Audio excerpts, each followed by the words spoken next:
warahmatullahi wabarakatuh. Halo teman-teman semuanya. Jadi pada video kali ini saya akan membahas tentang algoritma SRF atau Shortest Remaining First dalam penjadwalan proses pada sistem operasi. Algoritma ini merupakan salah satu metode yang digunakan oleh sistem operasi untuk menentukan proses mana yang harus dijalankan terlebih dahulu oleh CPU ketika terdapat beberapa proses yang berjalan secara bersamaan.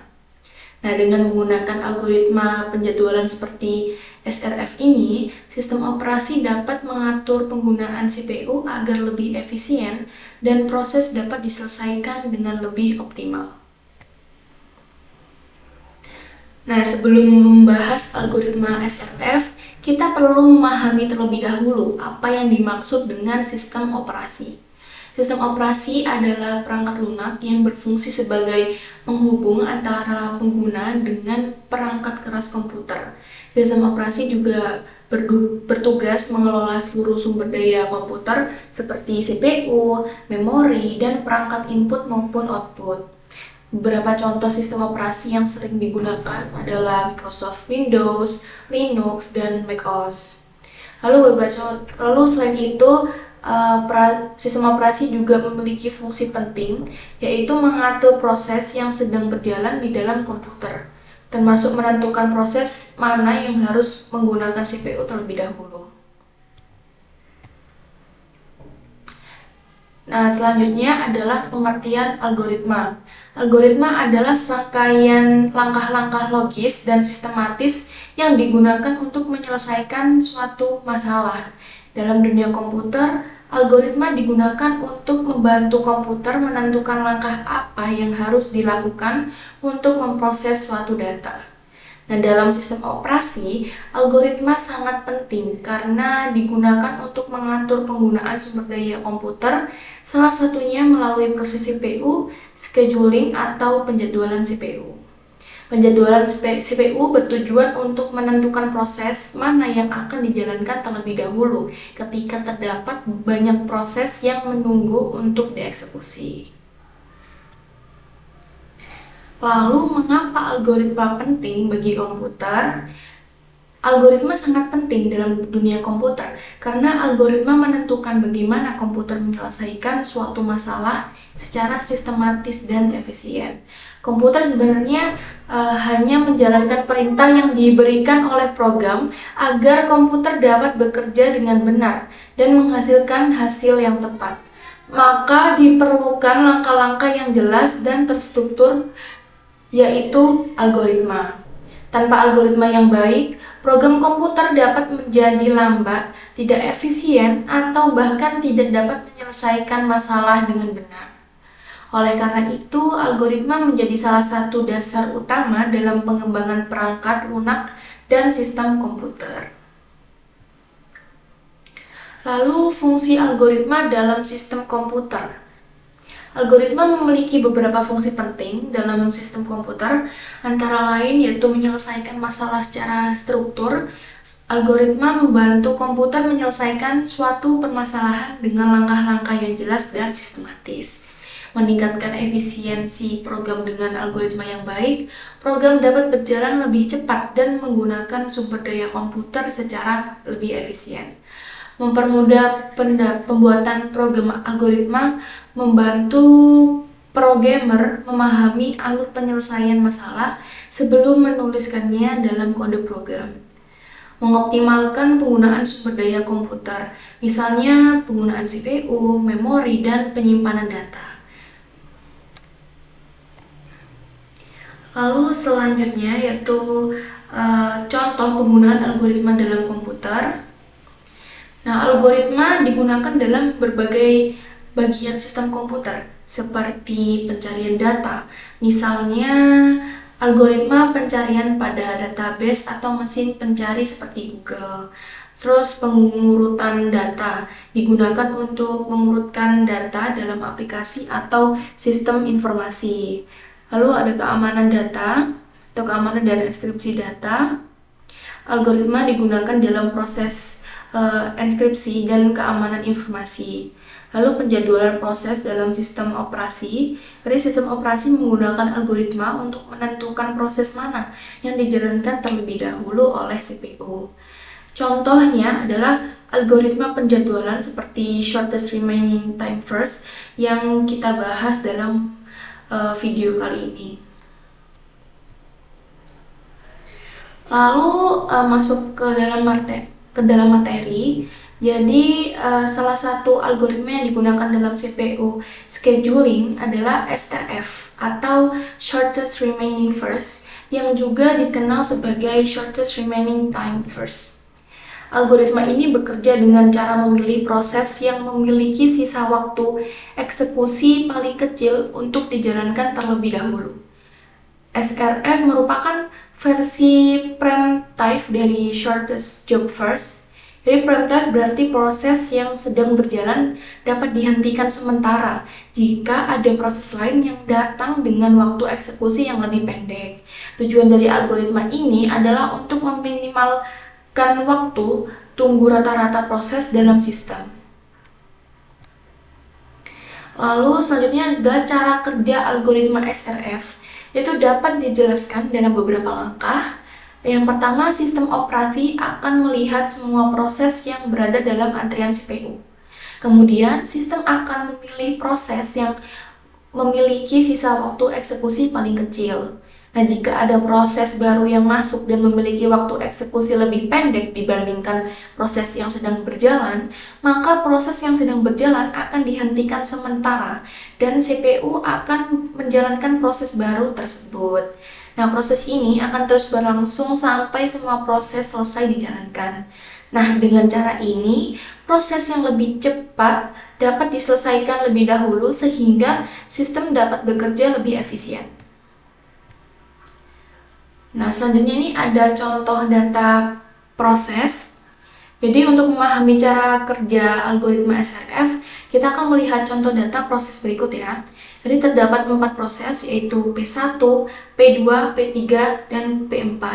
Nah, setiap proses ini memiliki arrival time dan burst time-nya masing-masing. P1 arrival time-nya 0, dan burst time-nya 8, P2 arrival time-nya 1 dan burst time-nya 4, P3 arrival time-nya 2 dan burst time-nya 2, lalu P4 arrival time-nya 3 dan burst time-nya 1.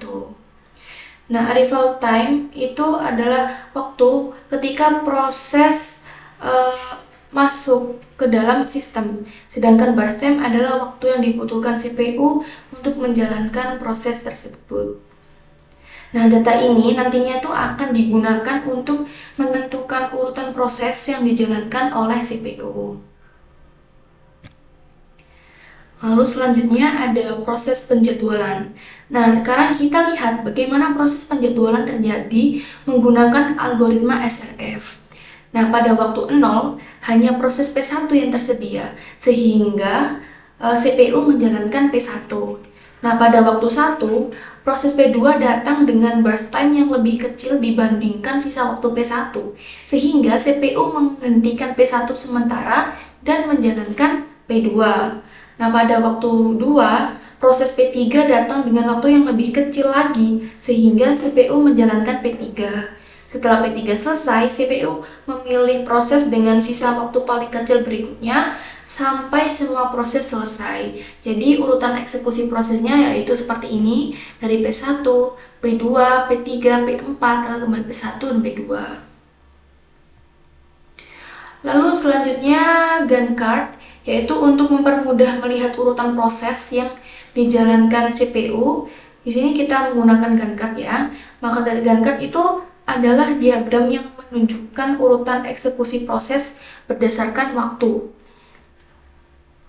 Jadi dari diagram ini kita dapat melihat kapan setiap proses mulai dijalankan dan kapan proses tersebut selesai. Nah, selanjutnya ada tabel hasil perhitungan. Jadi setelah urutan proses diketahui, kita dapat menghitung beberapa nilai penting seperti completion time, turnaround time, waiting time, seperti itu. Lalu di turnaround time dihitung dengan rumus completion time dikurangi dengan arrival time. Sedangkan waiting time dihitung dengan rumus turnaround time dikurangi dengan burst time. Nah, perhitungan ini digunakan untuk mengetahui seberapa efisien algoritma dalam mengatur proses. Jadi proses P1 arrival-nya 0, burst-nya 8, completion-nya 16, turnaround-nya 16, waiting-nya 8. Lalu P2 arrival-nya 1, burst-nya 4, completion-nya 8, turnaround-nya 7, dan waiting-nya 3. Untuk P3 arrival-nya 2, burst-nya 2, completion-nya 4, turnaround-nya 2, dan waiting-nya 0. Lalu untuk proses P4 arrival-nya 3, burst-nya 1, completion-nya 5, turnaround-nya 2, dan waiting-nya 1. Oke, selanjutnya yaitu contoh implementasi dalam teknologi. Jadi algoritma seperti SRF ini digunakan dalam sistem operasi modern seperti Windows Operating System dan Linux kernel. Nah, sebagai contoh, ketika kita membuka beberapa aplikasi sekaligus seperti browser, kalkulator, dan pemutar musik contohnya, sistem operasi ini harus menentukan aplikasi mana yang dijalankan terlebih dahulu oleh CPU. Nah, dengan menggunakan konsep penjadwalan seperti SRF, proses yang lebih cepat dapat diselesaikan lebih dahulu, sehingga komputer terasa lebih responsif bagi pengguna. Lalu selanjutnya ada kelebihan dan kekurangan. Algoritma SRF memiliki beberapa kelebihan. Di antaranya dapat mengurangi waktu tunggu rata-rata proses dan membuat sistem lebih responsif. Yaitu saya jelaskan lagi di sini, yaitu kelebihannya ada menghasilkan waktu tunggu rata-rata yang kecil, lalu proses yang cepat dapat selesai lebih dahulu, dan dapat meningkatkan respons sistem. Nah, namun algoritma ini juga memiliki kekurangan, yaitu sulit mengetahui waktu eksekusi proses secara pasti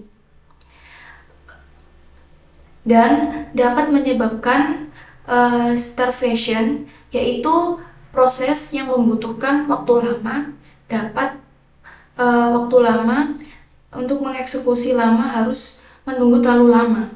Jadi proses ini itu proses dengan waktu eksekusi lama yang harus menunggu terlalu lama. Baik, jadi kesimpulannya, algoritma shortest remaining first atau SRF adalah metode penjadwalan CPU yang memilih proses dengan sisa waktu eksekusi paling kecil untuk dijalankan terlebih dahulu. Jadi sebagai kesimpulan, algoritma shortest remaining first ini merupakan metode penjadwalan CPU yang memilih proses dengan sisa waktu eksekusi paling kecil. Nah, algoritma ini bersifat preemptive, sehingga proses yang sedang dijalankan dapat digantikan oleh proses lain yang lebih pendek atau yang memiliki waktu eksekusinya lebih pendek. Nah, dengan menggunakan algoritma ini, sistem operasi dapat meningkatkan efisiensi penggunaan CPU dan membuat sistem bekerja lebih responsif. Baik, segitu saja penjelasan mengenai SRF dari saya. Kurang lebihnya mohon maaf jika ada kesalahan kata ataupun apapun itu. Terima kasih, sekian dari saya. Wassalamualaikum warahmatullahi wabarakatuh.